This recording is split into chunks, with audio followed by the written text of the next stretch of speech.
12 ফেব্রুয়ারি নির্বাচনের মধ্য দিয়ে বাংলাদেশের মানুষ তার ভোটাধিকার ফিরে পেয়েছে, এমনটাই মন্তব্য করেছেন প্রধান উপদেষ্টা ডক্টর মোহাম্মদ ইউনূস।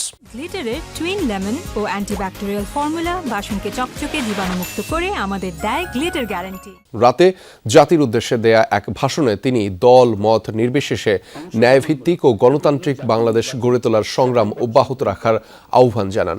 বলেন, জুলাই অভ্যুত্থানের পর প্রাতিষ্ঠানিক সংস্কারের যে উদ্যোগ নেওয়া হয়েছিল তার বেশিরভাগ শেষ হয়েছে। জানিয়েছেন, গুম খুনসহ মানবাধিকার লঙ্ঘনের সংস্কৃতি আর যেন না ফেরে সে ব্যাপারে পদক্ষেপ নিয়েছে সরকার।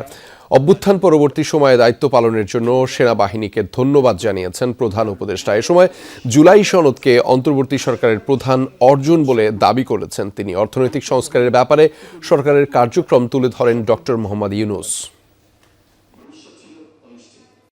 অন্তর্বর্তী সরকারের সবচেয়ে বড় অর্জন জুলাই সনদ, যার ভিত্তিতে গণভোটে বিপুল সংখ্যাগরিষ্ঠতা তা বাস্তবায়নের সিদ্ধান্ত দিয়েছে দেশের মানুষ।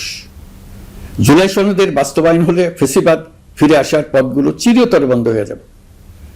আশা করব এটা নির্ধারিত সময় সীমার মধ্যেই বাস্তবায়ন হবে। অন্তর্বর্তী সরকারের ছোট বড় ভালো মন্দ অনেক কথা ভুলে গেলেও জুলাই সনদের কথা জাতি কখনো ভুলবে না।